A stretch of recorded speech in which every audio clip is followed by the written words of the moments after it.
अगर भक्त का प्रेम सच्चा हो तो भगवान उसके लिए नंगे पांव दौड़े आते हैं। वहीं बात जब कन्हैया की हो तो कहने की क्या, अपने भक्तों के लिए वह न जाने कितने रूप धरते हैं और कितनी ही अनगिनत लीलाएं कर चुके हैं, जिनका प्रमाण हमारे धार्मिक ग्रंथों में मिलता है। ऐसी ही एक रोचक कथा है जब कन्हैया ने अपने भक्त के लिए एक अनोखा काम किया। तो आइए जानते हैं इस बारे में विस्तार से। पौराणिक कथा के अनुसार एक बार की बात है, किसी नगर में एक राजा ने एक मंदिर बनवाया जिसमें श्री कृष्ण की एक मूर्ति भी रखवाई, लेकिन उसकी कभी पूजा नहीं की। पूजा करने के लिए मंदिर में एक पुजारी को रखा गया। पुजारी नियमित कन्हैया जी को नहलाता और बड़ी ही श्रद्धा भाव से उनकी पूजा अर्चना करता। राजा भी रोज कान्हा जी के लिए एक फूलों की माला भेज देता था और जब वह दर्शन करने आता तो पुजारी उस माला को उतारकर राजा को पहना देता। ऐसा करते करते पुजारी की भी उम्र बीत चुकी थी। एक दिन किसी वजह से राजा नहीं आ सका तो उसने एक सेवक के हाथ मंदिर में माला पहुंचा दी और कहलवाया दिया कि आज वह मंदिर नहीं आएगा, इसलिए पुजारी उसका इंतजार ना करें। इतना कहकर सेवक चला गया। पुजारी ने हमेशा की तरह कन्हैया जी को माला पहना दी। लेकिन जब शाम हुई तो पुजारी यह सोचने लगा, माला उतारकर किसे पहनाई जाए। उसने सोचा क्यों न ये माला आज मैं ही पहन लूं। वैसे भी मेरी उम्र हो चली है, जीवन का क्या पता कब खत्म हो जाए। इतना सोचकर पुजारी ने माला उतारकर अपने गले में डाल ली, लेकिन इतने में ही सेवक आ गया और उसने बताया कि राजा की सवारी मंदिर में पहुंचने वाली है। राजा की सवारी आने की बात जब पुजारी ने सुनी तो वह डर गया।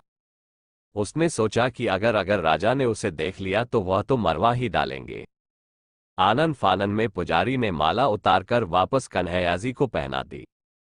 जैसे ही राजा अंदर आया तो हमेशा की ही तरह पुजारी ने माला कान्हा जी के गले से उतारकर राजा को पहना दी। लेकिन माला पर लगा सफेद बाल देखकर राजा समझ गए कि पुजारी ने यह माला स्वयं ही पहनी थी। बस फिर क्या था, राजा क्रोधित हो उठे और उन्होंने गुस्से में पुजारी से पूछा कि माला पर सफेद बाल कहाँ से आया। तब राजा की बात सुनकर पुजारी डर गया और बोल पड़ा, यह तो कन्हैया जी का है। अब तो राजा और भी क्रोधित हो गए क्योंकि कान्हा तो भगवान है और उनके बाल सफेद कैसे हो सकते हैं। इसीलिए राजा ने फरमान सुना डाला कि कल श्रृंगार के समय राजा खुद आएंगे और देखेंगे सच में ही कान्हा जी का सफेद बाल है या पुजारी झूठ बोल रहा है।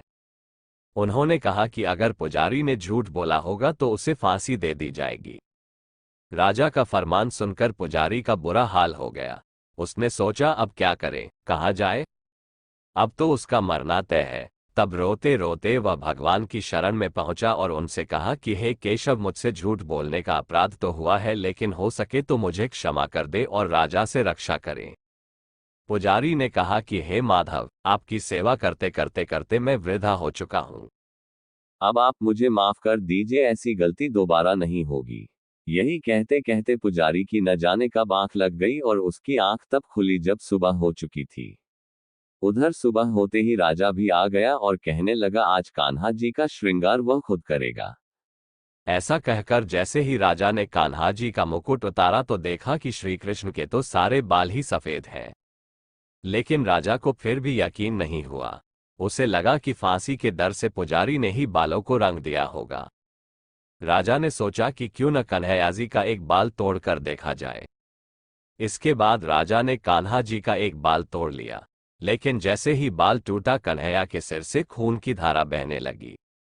यह देखकर राजा भगवान के चरणों में गिरकर माफी मांगने लगा।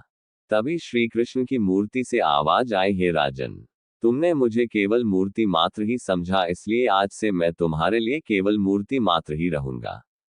लेकिन पुजारी ने सच्चे मन और पूरी श्रद्धा से मेरी भक्ति की है, इसलिए उसकी अनन्य भक्ति को देखकर मुझे अपने बाल सफेद करने पड़े। कन्हैया जी ने कहा कि भक्ति में कभी भी संशय नहीं होना चाहिए और सच्चे भक्त की लाज तो मैं कभी जाने ही नहीं देता।